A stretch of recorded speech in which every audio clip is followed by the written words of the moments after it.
Thank you for listening to this PodcastOne production. Now available on Apple Podcasts, PodcastOne, Spotify, and anywhere else you get your podcasts. PodcastOne presents the Steve Austin Show Classics. Rick and Morton, what's happening? Let's talk about the School of Morton. That's why I sent that picture of you with my shirt on, man. That was made right there in the School of Morton. You sent me this picture. You got the beautiful Bobby Eaton shirt in there. Tell me where I can order one of those shirts, because I'm going to buy one. I'm such a big Bobby Eaton fan. It's unbelievable. You know what? If you go on my School of Morton Facebook, I have it advertised down in one of the columns there, Steve. I don't know. I seen Bobby out in Oklahoma a couple of weeks ago, and I picked it up from him out there. But if you do that for me, just get anybody out there, you or anybody, just scroll down my School of Morton, and you see the advertisement for the Bobby Eaton T-shirt. Matter of fact, it's where I got a picture of the Bobby shirt on the comments. The guy posted it where you could order one at it.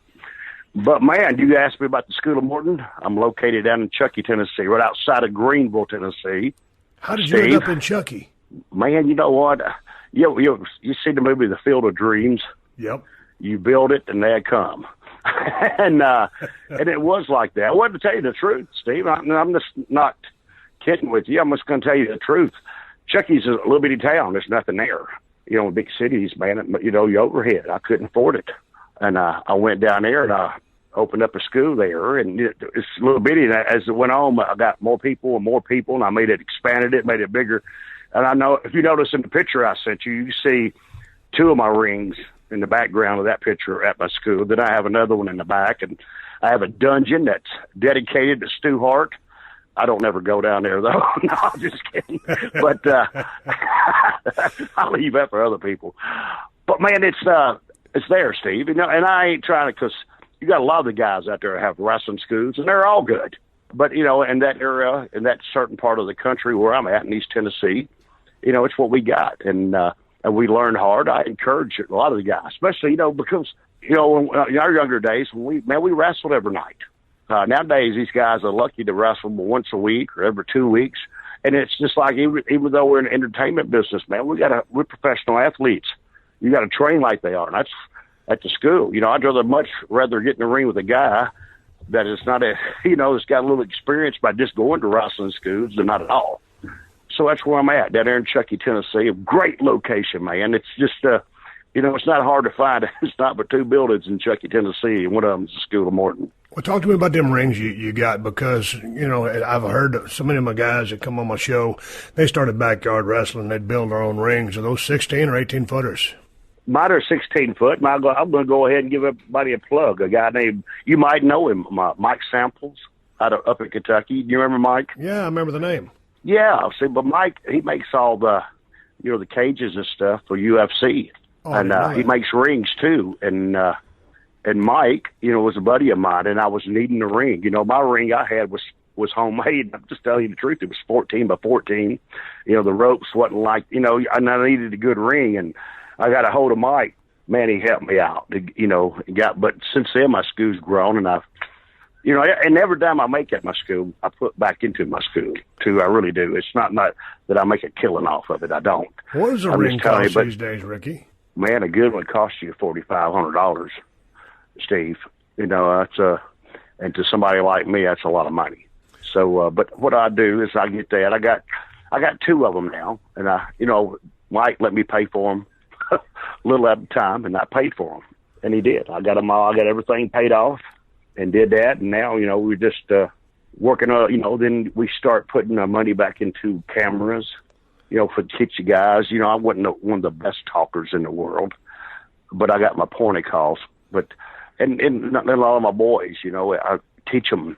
Instead of going into the ring, looking at the arm pad, high spot number 1 or high spot number 2, I try to teach them about how to start a match off, how to talk, how to boost, but how to do a lot of things different. My first one is learning how to talk, man. How to, try to teach them that magic when you walk out that door, how you capture everybody in that building. And I do good, Steve, every month. Matter of fact, this coming Sunday, which I'm in Charlotte, Friday and Saturday for the Fan Fest, but I do a roast on Ole Anderson that Sunday morning, then jump in my car and come back, because once a month, at the first of the month, I run a little show at my school for my boys to have. And, actually we do pretty good. We pack that little place in there with, with their family, the mothers and their brothers and cousins and their friends. We have a good time, Steve, and they learn and they listen from me. Well, talk to me about how many students you got in the school right now. And dude, it's just straight up. What does it cost to get into the school of Morton? How do you go by that? Is that a 6-month course? Is it month by month? How do you break that down? Well, we train on Tuesdays and Sundays, and that's if you come on Sunday, it's $20. If you come on Tuesday, it's $20. But if you come on Sunday, it only costs $10. You see, it's 2 times. It's $250 down. And I don't. We're over here in Tennessee. We don't have the big companies that people work, but they come though. I have guys that come from up in Kentucky, Virginia. Some of them, I had a couple of them that moved over to Chucky, Tennessee to go to my school. It's reasonable, Steve. I don't. I try to fulfill, and not only that, I have kids at my school. I have one kid at my school, man, that's been at St. Jude's Hospital for 8 years. And then I had another one there that's got MS. But you got to understand, man, they got dreams too. And even if it don't go no further in my school, man, it's their dream. I might make it happen for them too. Only thing you got to deal with kids like that. And people out there, and I'm not holding down from you. When you got kids like that, they come in there and they've been petted all their life. You understand me? Their grandmothers and their granddaddies and their uncle give them everything they want. Then they bring them in there to me. And buddy, some of them kids are just meaner than hell. They get everything. They get everything they want. But then I make them realize, dude, that, and that's what I was telling you earlier about my son. I teach you how to say yes sir, no sir, yes ma'am, and no ma'am, and make them understand a yes sir and a no ma'am and a yes ma'am will get you real far in life. It will. It will. Just how you present yourself. Right. Yes, a little bit of manners and stuff. We teach that down there. I don't have the answers to everything, Steve. So but how do you start these guys off? I mean, are you starting off? I mean, I'm going back to my days in Chris Adams' school. I take them back there to back in Little Ring. First of all, I teach them. And you always have your one that comes into the gym that's real. Stacy's real tough and real bad. But I'm going off. I'm coming back to what you're saying too. And they come in the door. Hey, I want to be one of you wrestlers. I said, really? I said, roll in that ring right there and hit them ropes 20 times, 10 times each side. You know what I'm talking about, yep. Steve. Yeah, look here. They roll out of the ring. They start making that excuse. Hey, my wife, she's calling me, and look here, they're limping towards that door. But it's anything. That ring's dangerous. How I start them off is, first I got to get them in shape. I don't go out there and blow you up. But if you don't get them in shape, they're going to get hurt. You got to be in shape to take a back bump. You got to be in shape to hit a turnbuckle real hard, and you really got to be in shape to hit them ropes hard. And that's what I teach them off. I start them off slow, but I get their calisthenics going because it'll help them out. And then we move on from there. And every time, even the guys that's been there, I had a couple of guys, Chase Owens, and he's real big in Japan in the Bullet Club and stuff. He's one of my boys, Kid Cash. A lot of guys I trained in the ring, like back then because we wrestled every night. So they bring a guy in, they want him over, and me and Robert would work with them. That was whatever territory we went to. But you got to get them in shape. But when you're starting these things off, it's not like you're just trying to get them basically in shape, be able to have a match, be able to go through the moves and stuff like that. Because back in the old days, I mean, you'd get guys, those hardcore guys from the old school, they just grind the hell out of you just to get you to quit, just to see if you can weather the storm. But these days, things have changed a little bit because, I mean, if you're going to run everybody off, you ain't going to have no customers. Okay, now that's my whole thing right there, and I just tell them all when you come in there. I have some guys that come in off the independent circuit wanting to learn a little bit more, and when you come in, don't impress me. I done seen everything. If you want to impress me, eat an apple, shit, a fruit salad. That would impress me. The rest of it, I done seen. But see, what the guys don't know, Steve, and this is the greatest thing in the world, they don't know the basics. And I'm telling you, they do not know the basics of professional wrestling. Okay, so what would you call the basics? Oh, just lock up, grab a headlock, shoot you off, tackle, drop down, get it again, reverse hip toss. I don't know. And plus another thing, they got another language too. Right. In that. And But they don't. A lot of guys, they do not know. Next time you work with the guy, get in the ring with him, tell him 1-2. Yeah. You know what I'm talking? Yeah. They don't know what the hell you're talking about. You know what I'm saying? But it's the basics. And just know how to work the crowd. But before you get to working the crowd, are you doing like tumbling drills, learn how to take a flat back bump, slapping that mat? I have warm-ups, Steve. You know, it's the warm-up drills. You know, you start off with the left arm forward row, and when people don't understand the left arm forward row, you learn how to do that, to learn how to take an arm drag. You understand what I'm saying? You lead off with your left arm, Then I do that. Then you do the forward rows, the back rows up onto your feet. Take a back bump, get up, hit the rope. You know, you have another guy in there. You drop down, come back, come off reverse. You know, just get your timing, because the match is based off timing. And get your timing together. I do all that. No, I don't bring them in there and make them do 700 free squats before they get in the ring. I don't do none of that bull crap. Hey, talk to me about the arm drag, Ricky, because the arm drag, and out of all the things, and you might be rolling your eyes over there, but the arm drag is almost a lost art, because, you know, you don't just go out there and just throw your arm out just because, hey, I want you to arm drag me, and you go back to watch Adrian Adonis. He was a lefty anyway, so it would look like he was throwing a punch or going for an offensive move to feed into that arm drag. Or if a guy's naturally hitting the ropes and he's in motion, well, then because he's running towards you, it facilitates an arm drag. But, you know, some days, I mean, when you're talking about teaching the basics, sometimes I'll watch some of these guys just go in there and take one tackle, 2 drop downs, a couple of arm drags. It's like, Jesus Christ, I can see this coming from a mile away. You're not. Yeah. You're not fooling me. I got you on that right there. Yeah. But, you know, but see, when you're starting off with these guys, Steve, you have to do it that way. Now, if you get into a match, you know, normal like I do, you know, you do things like you were saying. You know, you just don't shoot a guy off and give him, he comes off the rope. I never did that anyway. Matter of fact, I gave 3 different kind of arm drags. You understand what I'm saying? Just a lot of guys can do that. You know, I can, I usually start off with the left one, then I can do the right arm drag. I can come out of the hip toss into an arm drag. All kinds of stuff, you know, but that's when you get later on and when you learn how to work.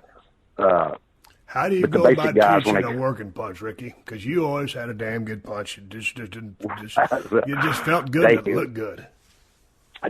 Well, when you get bigger, I make them understand, because nowadays these guys in this slapping syndrome, you know, chopping and shit. Sound effects. I hate that. Yeah. It's the only time they get a pop. But throwing a punch, you know, especially at my school, I don't even allow them to throw a punch, not to the face anyway. Right. Because I'm from those school. I mean, if you notice, you know, Steve, and in my days, and I teach these guys, nowadays the guys go to the ring, they got their fist balled up, and I'm telling them, I said, what do you get your fist balled up for the guy for? You're in a wrestling match.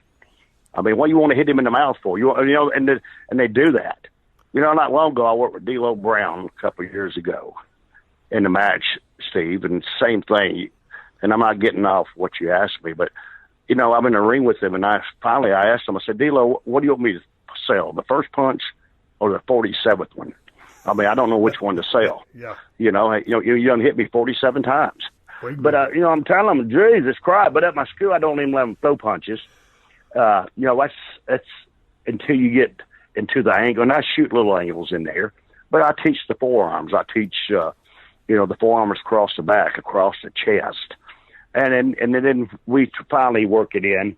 Learn how to throw a punch is something you got to do on your own. You know, it's something that you got to master in your own way. Because I hate, and I tell guys, if you can't throw a good punch, don't even throw one at all. And that's what I meant by that. I don't let them, but after you've been in the ring for a while working with the guys, I get up there and teach them, how to throw that punch. And another thing, too, it's the guy that's selling it. If the guy knows how to sling his head back, it looks like, man, your punches look so great. And that was good. Me, I used to have my head down, have that long hair, and, boy, they hit me with the punch, and I sling that head back, my hair go way up. It looked cool. It takes 2 to throw a punch. One of the things that I always liked about your work, I mean, your whole body of work, just in general, But man, when you talk about the good sellers in the business, your name automatically comes up. Steamboat's name automatically comes up, and then you go down the line. So obviously you place a very high importance on the art of selling, because you've got to tell this story. I guess it was one of the countless times you was working with Arn and Ole, and I guess you and Ole were punching each other. I don't know if we talked about this on the last podcast, but what happened? Do you remember that story where you just took a bump? Yeah, I remember that story. It was Ole never liked small guys. And Steve, in my day, I was a small wrestler at the time. I weighed about 175 pounds, but I had that fire in me. We shot we done had our run with the Midnight Express and everything. And then we shot that angle with the Four Horsemen, and they just brought Ole in, and Ole the whole time, and Ole, that's what I respect about Ole. He tells you how he feels. He don't hold no punches. You know what I'm saying? This, and he don't like nobody. He don't even like ice cream. This son of a gun. So he, and we shoot this angle, but then we go into Hampton, Virginia, and in our days, Steve, we had to sell the buildings out every week or every 2 weeks. That's what we did.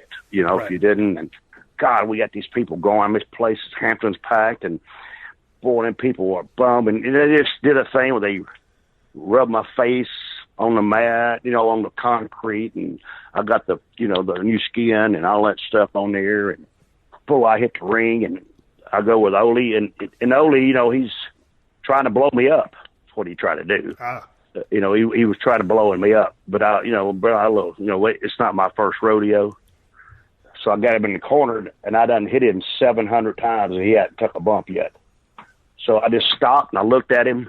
I walked right to the middle of the ring, and I took a big old bump. I just took a bump.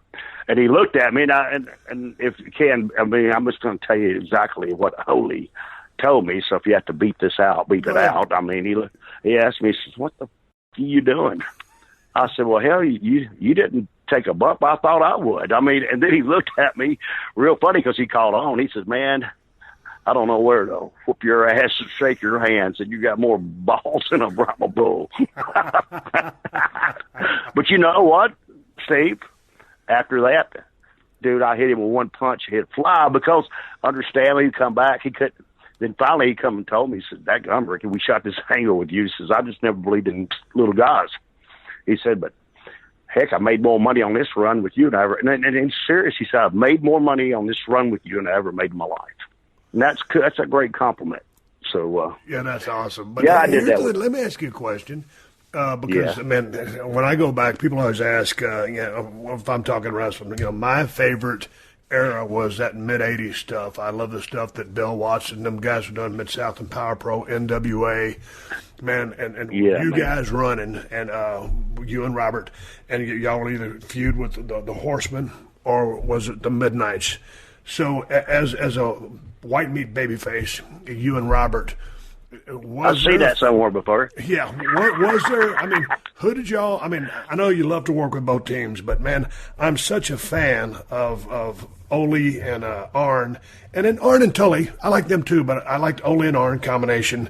And, of course, I loved, Beautiful Bobby and Stan. Yeah. But Loverboy Dennis Condrey. So what was your favorite mix to work with out of both those tag teams? And what did you think was different about each one of them? Well, Steve, and it's a question that asked to me, and I don't really know how to answer this question, because you got to, and to me, and I tell guys, what makes a good babyface is that you can work with anybody.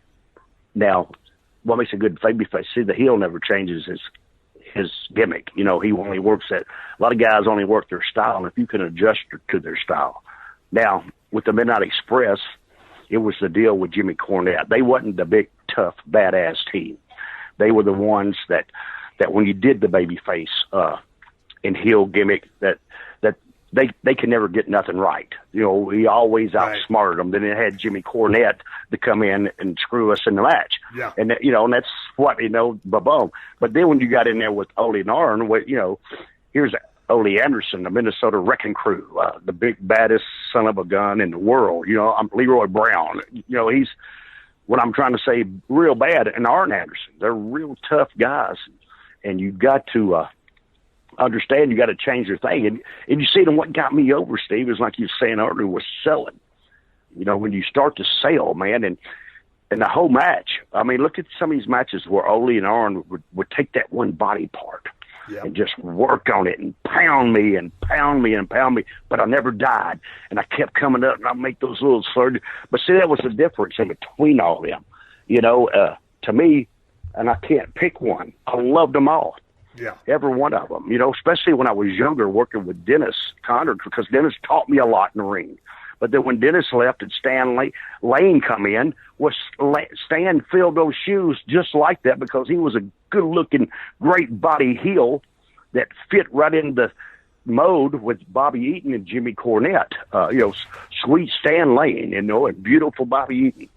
Just that nail, the Express, I guess is the Express. But a lot of them worked out like that right there. It was I think, I'm not trying to pat myself on the back or saying I had to, but it was me adjusting myself to these guys because every one of them were great workers.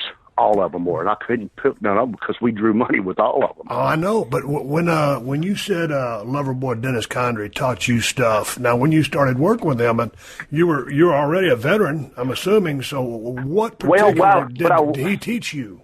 Well, see, he taught me that, you see, I was, not really, you know, I first got my first break for Bill Watts. You know, that's when I really got my first break, and they put me into the Rock and Roll Express. Again, you know, that's what Dennis and Bobby, he taught me the things about selling. You know, it's hard, you know, that's what I'm trying to say is, you know, he, in the ring, you know, Ricky, sell it this way, or Ricky, do this right here when I throw you to the floor this time, and, you know, about Jimmy, how important not touching the manager was. You know, he said if you touch Jimmy Cornette, you'll take heat off of us. Right. And he was right. Everything he told me was right. And it was little things like that. You know, no matter who you are, when you get a seasoned veteran like Dennis, you know, he teaches you all the things in the ring, that just little things that mean more than any big thing ever could. And then, you know, but when Dennis left and Stan stepped in there, see, Stan was there. And see, I took the selling that I had from, you know, learning from Dennis to put it in a match with Sweet Stan. And it all came together, Steve. You're listening to another classic episode of The Steve Austin Show, only on PodcastOne. You own or rent your home? Sure you do. And I bet it can be hard work. You know what's easy? Bundling policies with Geico. Geico makes it easy to bundle your homeowners or renters insurance along with your auto policy. It's a good thing, too, because you already have so much to do around your home. Go to geico.com, get a quote, and see how much you could save. It's Geico easy. Visit geico.com today. That's geico.com. What was your worst injury in the ring, Ricky? Because, I mean, you had a long career. You're still in the ring. You're 60 years old. You're wrestling a couple nights a week. And earlier when we were just talking on the phone, I called you out of the blue just to say hello. And I said, hey, I'm going to call this guy, talk to him about his wrestling school. What was the worst injury you ever got in the ring? Because, man, when I look at your style, and I just preach this to a lot of these young kids that are trying to get into business these days. Everybody kind of wants to work out suicide style, that cruiserweight style. And with all due respect to cruiserweights, Ricky, you weren't the biggest guy in the world. You said you were $175, but you always worked pro style, you know, working a body part, you know, your basic high spots. It's the same thing I did in a more violent fashion, and I was, you know, kind of a different kind of baby face than you were after becoming, you know, I went through my heel phase, but what was your worst injury? Because you know what? Like you was in good shape. And listen to what I'm saying, because I'm driving around. I'm going to get my wife to pull over. I'm going to run out here and knock on this wooden wall over here right quick. But no, I hope you got that. But no, I'm saying, Steve, really, I never had the really, really major injuries. I had the ones that were just like all the other boys have, you know, the twisted ankles. You know, I broke my arm before, but it was nothing really. I never had no major surgery. I never had that. So you asked me earlier about how's my body feel. But you see, I'm still, I guess it makes me still young, doing it at my school and still working. But I imagine, Steve, if I quit I don't know. I don't know. I don't know if I could walk after I quit and settled down for a while. But I've never really had no major injuries like that. But just another thing you were saying that made me catch your eye. See, our business, you got to change with our business too. And I watch some of the stuff. See, our days, we always took care of each other in the ring because we depended on each other. We didn't have contracts. But see, nowadays, the people pay to see their money to watch you get hurt. And the guys work like that, too. I don't know if you noticed that or not. They're high risk. To me, it seems like they are, because you read a lot of them. They're injured. So, they're taking a lot more risk of doing things. And the guys, we was talking earlier with Ole and Arn, they knew how to take care of you. Bobby Eaton was one of the greatest, at catching you and doing things so that when you landed, you didn't get hurt.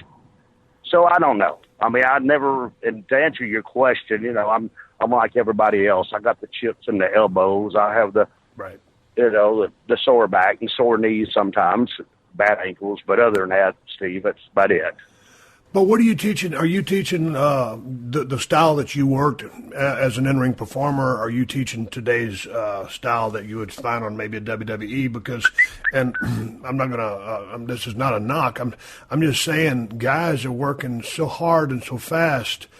In your opinion, what do you think draws money? Is it harder, faster action, or more compelling storylines?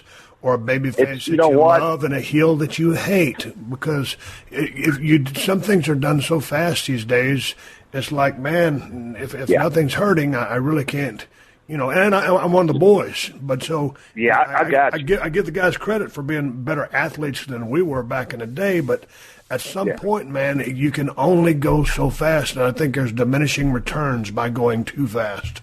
Well, I tried, and see and understand me, Steve. Being in this business, you gotta go with the flow. You gotta know what's happening in every direction. This is what I try to teach them here. It's about learning our business because there's sometimes that you're gonna have to work fast. There's sometimes that you're gonna work slow. Now, on the independent circuit that I'm out here on, I try to tell the guys a lot. I said, man, listen, you had a great match, but the people didn't see half of it because you went so fast.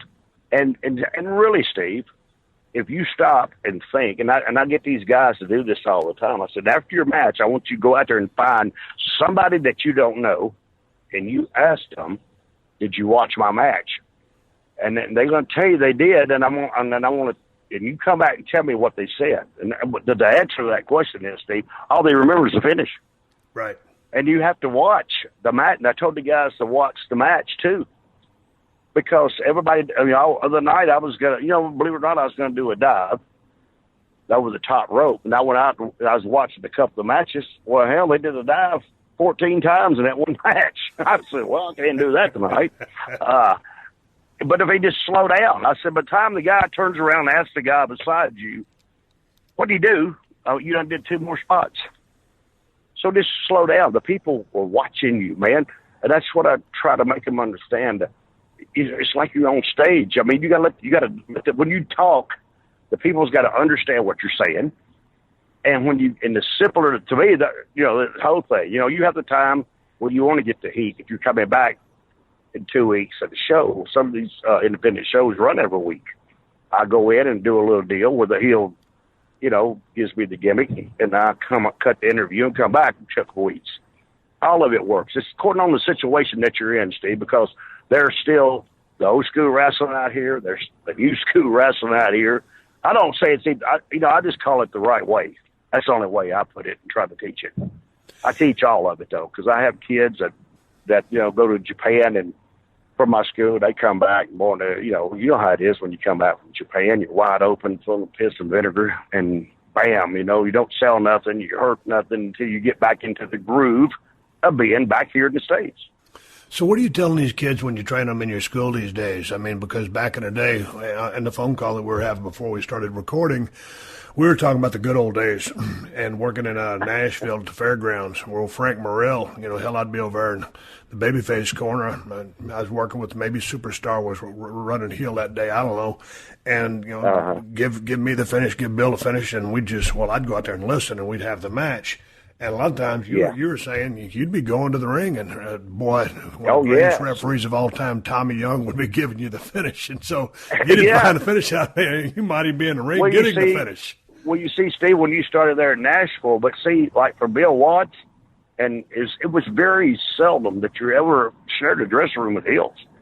It would never was. You're always on the other side of the building.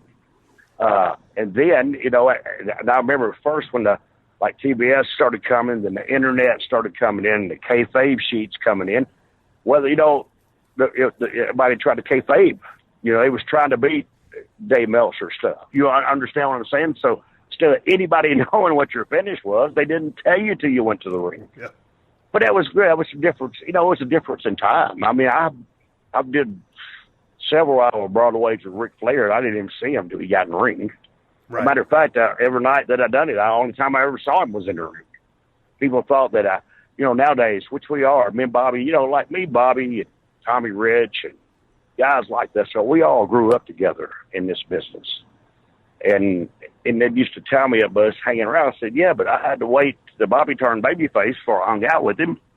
I mean, you never seen us together in a bar. You never seen us together at the house, especially Bill Watts. God, man, if you didn't kayfabe, dude, you couldn't even call him on the phone. And he'd fine your butt for that. So, but, it's just a difference in times, Steve. All of them are great. I have great memories. You had long territories at the time. You drove them. But, I wouldn't change it for nothing. No, man, I love this business. Hey, you were talking about working with Ric Flair. And, Flair was, as a singles guy, he's probably my favorite world champion of all. And it was a huge influence on my career. It wasn't until I got dropped on my head I kind of had to modify my style. So it's probably, and I hate to say this, but it was probably a good thing I got dropped on my head to change my style, because no one can be Ric Flair. Ric Flair was Ric Flair, and I changed into that brawling pro style that I adopted. But in his prime, and I worked with him a few times, once or twice in WWE, but that was in a different era. How was he in the ring, just coming in, and all you guys know is a finish, and you're listening? Because he's coming. Well, you see, because, Ric Flair wasn't a world champion for nothing. Ric Flair, right. Yeah, he wasn't that. Somebody just give that to him, buddy. He was Ric Flair. And before I even wrestled Ric Flair, he done watched my matches and knew every move that I done. And when I went to the ring with our Broadway, I didn't know. We went to the ring, and he knew everything that I done, Steve. And he put it all during the match. It's time. Like things. You can't teach this to kids either. Right. They have this. Some things you got to learn on your own about when this happens. And Rick could do that. I used to do a spot where, he'll give me a tackle. I'd go down. I'd leapfrog him. Then hip toss, and then say, I called it a front head scissors, a hurricane Corona, off the shoulders. I mean, he knew all that. He run I got in the ring with him. He knew all that. And another thing that Rick did, Rick was over, especially like in Philadelphia. And I remember Rick and I were supposed to go on our Broadway in Philadelphia. Boy, what a hill town it is. Yeah. But they, and we got out there, and buddy, I mean, the first 10 minutes of that match, they were tearing my ass up. But Rick, about 20 minutes in the match, dude, I mean, this is a work of art to watch this. This is how you learn, and this is what people don't understand, that you got to be there to see this. You got to be there to learn this chemistry. Dude, he took Philadelphia, in 20 minutes, he turned them people together. Look here.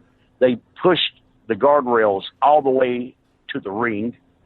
Arn Anderson come down because they was trying to come in the ring. Then here come Robert down there. And then next thing you know, they're coming up on the rail. And Rick just grabbed me. He said, but he threw me off the top rope. He said, man, we got to go home. They're going to kill me. You see, now that's a good, buddy.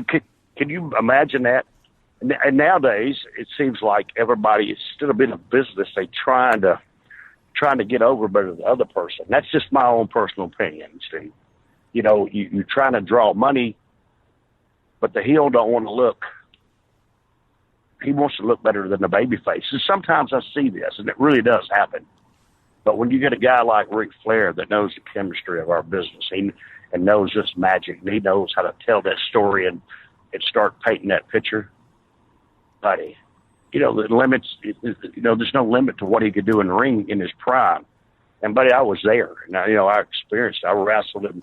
If you ever talked to Rick, me and him did 17 hours straight in a row every night. That's Sunday, Monday, Tuesday, Wednesday, Thursday, Friday, Saturday.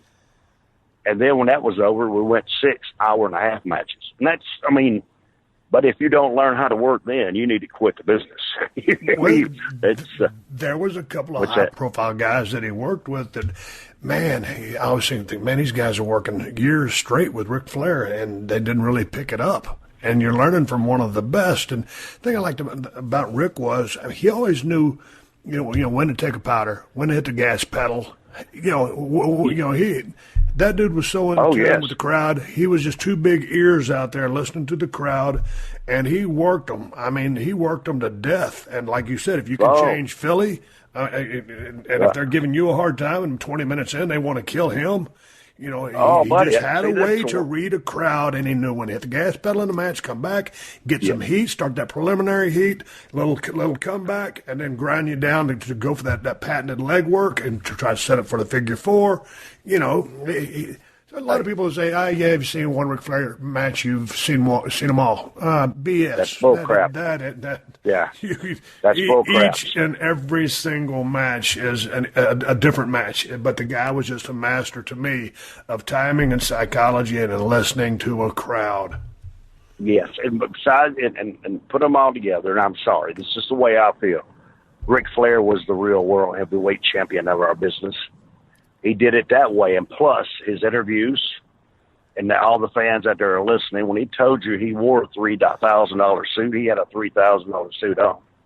When he told you he had $800 pair of shoes on, he had $800 pair of shoes on. Limousine flying. Limousine flying was me. Jet flying, limousine riding. All that was true.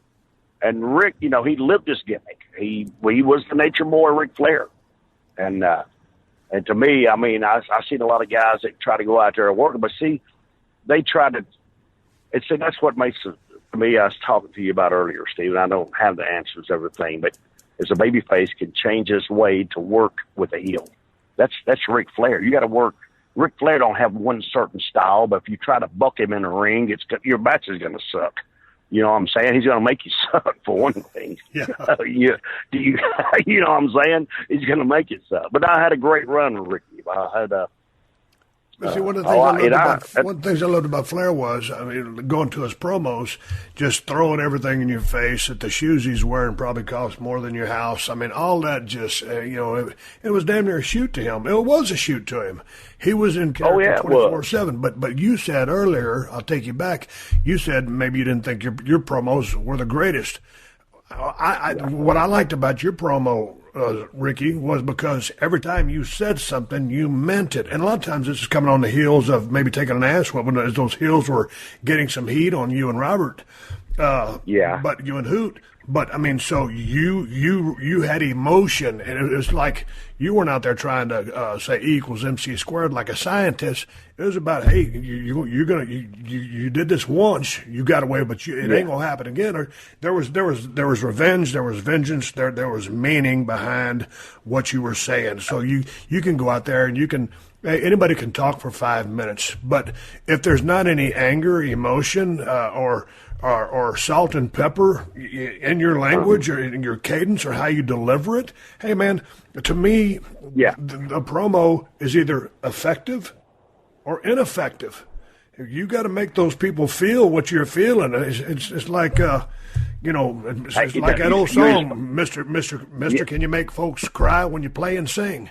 Because if you're Big Star Bound, it's a long, hard ride. And so, but to me, you were able to get emotions out of people through the fire you had, through the selling you did, and you knew that, God dang it, you guys were in pain or you're trying to get the belts back. And that's why I just gravitated to you on every level, because I believed in the work, I believed in the man, I believed that when you opened your mouth, you was going to do what you said you was going to do. Well, cool, Steve. That's a great compliment coming from you. And see, that's another thing we go back to selling. I could cry in the ring. You hear me? And boy, I get to crying, and I'd watch. We was in the era with the young girls. Man, they'd be crying, and if I'd shoot an angle and get hurt, like my arm, I have my arm wrapped up. I look out there at all the fans, I have their arm wrapped up, because it was a different era and they believe. But see, one thing I never did on my interviews is I never went out there. It's being a baby face and told the heel that I'm going to jerk your head off and doo-doo down your neck. I never told them that I was going to do this to you. I always told them that I'm going to come out and give you the best that I got. Right. Because it's a different time, but I was a small baby face. I couldn't go out there and promise the people that I was going to beat Ric Flair for the world heavyweight title, and it wasn't going to happen. See, that's another way that the business changed, and that's the things. I'm not going to say that. I learned that from Dusty. Then the match that you knew. But see, you didn't know. See, because you didn't know your finishes back then. It's like Flair and I didn't know we were going, some nights, we went like those 17-hour Broadway matches, but you had to wait to that night before you went to the ring to get that finish. It's the same thing. So you didn't, your interviews were based off of, you really didn't know what was happening. So I couldn't promise to people something that I couldn't fulfill myself doing. That's the way I felt about it. You're listening to another classic episode of The Steve Austin Show, only on PodcastOne. Support for this podcast comes from Pluto TV. Need an escape? Drop into Pluto TV for a world of free TV. Stream hundreds of channels and thousands of movies and shows, all for free. Yeah, free. No subscriptions, no fees. Imagine 24/7 channels of Narcos, CSI, Star Trek, Survivor, and everything else from hit movies to binge-worthy TV shows. The latest news, live sports, comedy, and more. What are you waiting for? Download the free Pluto TV app for Android, iPhone, Roku, and Fire TV and start streaming now. Pluto TV. Drop in, watch free. Hey, man, let me shift gears for a minute. I was talking to someone the other day, and Magnum TA's name came up. And, of course, I remember when Magnum first came out, and, man, good-looking guy, pretty good worker. He just had that good fire. He had that grit, and good-looking guy. And I just figured he was going to be one of the next big singles wrestlers that there was, really giving him push. Some of the classic matches that he would have. And then he had that wreck. Were you in that territory at the time, or were you down in Oklahoma? No, buddy, I was there. We were, we had a great thing doing it. We had a great crew inside there. Matter of fact, I was with Magnum right before he had his wreck. We was all at Bennigan's. He was in his Porsche. He left to go home. He had a wreck on the way home. It broke his neck. Magnum was a big guy. I mean, good looking. Kid, and with the body and his gimmick, the biker sort of clean cut, bad biker. To me, his gimmick was, and he was going to have that great run, Yeah, because he was like a guy that, of course, he's so good looking, all the chicks loved him, but he was so rugged, all the guys wanted to be like him or have a beer with him. So, I mean, sometimes you'll get the reverse of that. Sometimes, the chicks, the guys just won't like a guy because he's too good looking. All the chicks love him, but Magnum had that universal appeal. Everybody loved him because he was basically real. So, what was your thoughts when he had that damn wreck? Because, man, it tore me apart because I just figured he's going to be the next big superstar out of the business. And, he had to luckily he came out as good as he did and was able to still live a quality life. But Steve, he was, they were grooming him for that. You see, and that's the reason I went into an angle with Flair, because I think that was going to be Magnum. You hear me? Yeah. They were grooming him for that, and he got ready for that. And man, it's sad. I'm not saying this in a bad way, and I'm not. And I hope that everybody that's listening to this, they understand what I'm saying. But it's one of those things that you say, "What if, Steve?" And what if is a big word right now. Yeah. That what I'm talking about, and what if? And Magnum's listening to this. I don't mean this bad. I love you. You're my buddy. You're my friend. You're one of the boys. But if it didn't happen, Steve, he'd have been one of the biggest stars this business, I think, would ever know.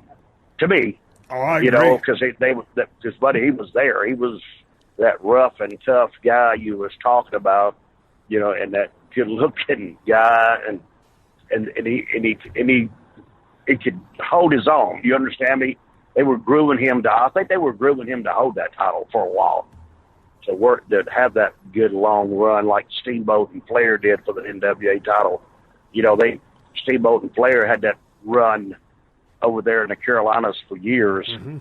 You know, and same thing like we did in tag teams and other thing. But Magnum, you know, that they were. I can't tell you the limit that he would have went to. I really couldn't, because I'm going back to the same thing. What if? Right. And everything. But that's cool, Steve. Before you go, yes, yeah. Just one last question. I was talking with someone earlier about getting over. What, in your opinion, is the hell? I think it was you and me talking about getting over. Yeah. What is your key, or what was your secret to getting over? Is it a fluke? Is it a chance? Is it luck? What's your take on getting over? My take on getting over. Well, the first thing is, and this is not even about it, is being at the right place at the right time. But the only thing that gets over, and you look at everybody in this business that got over, even you done it, Steve, and that's knowing how to sell.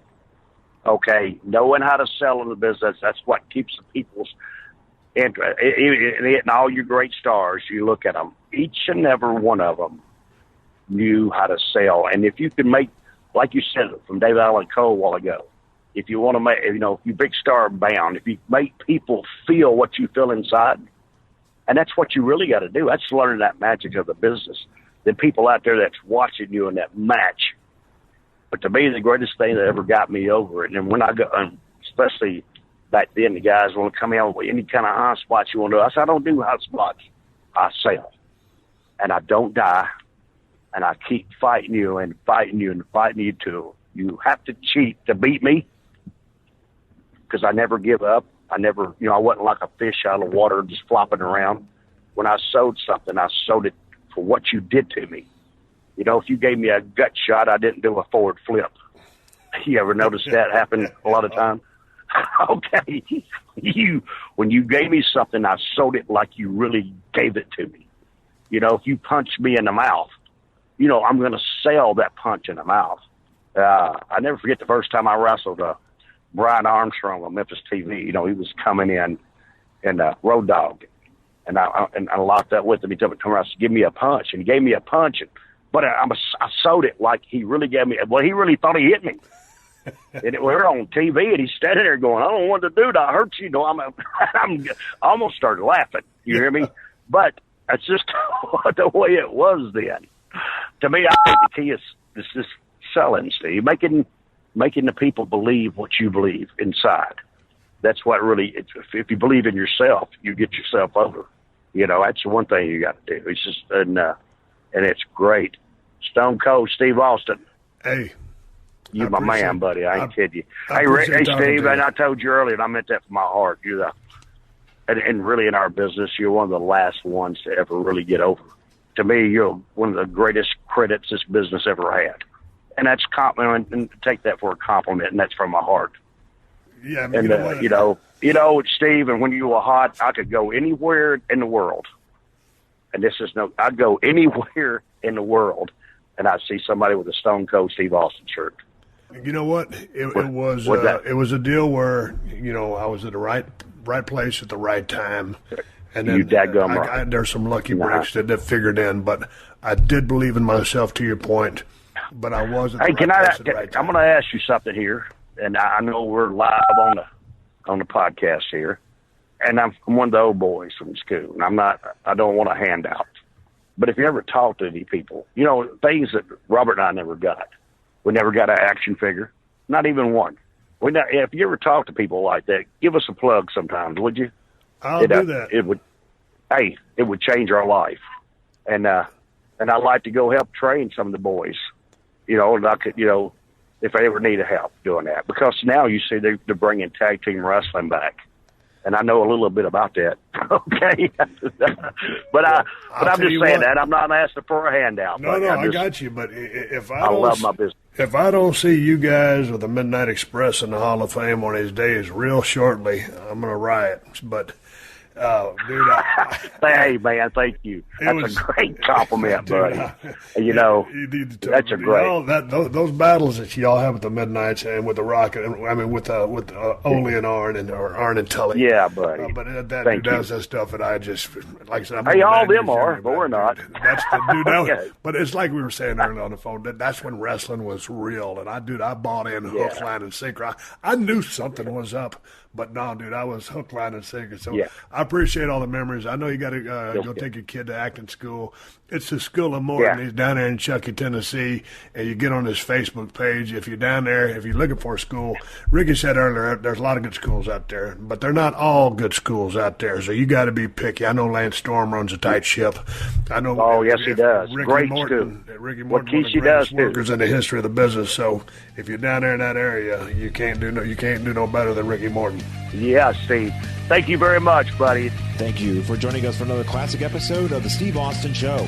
Please leave a rating and review on Apple Podcasts and tell your friends. For more Steve Austin Show, go to PodcastOne.com. That's PodcastOne.com.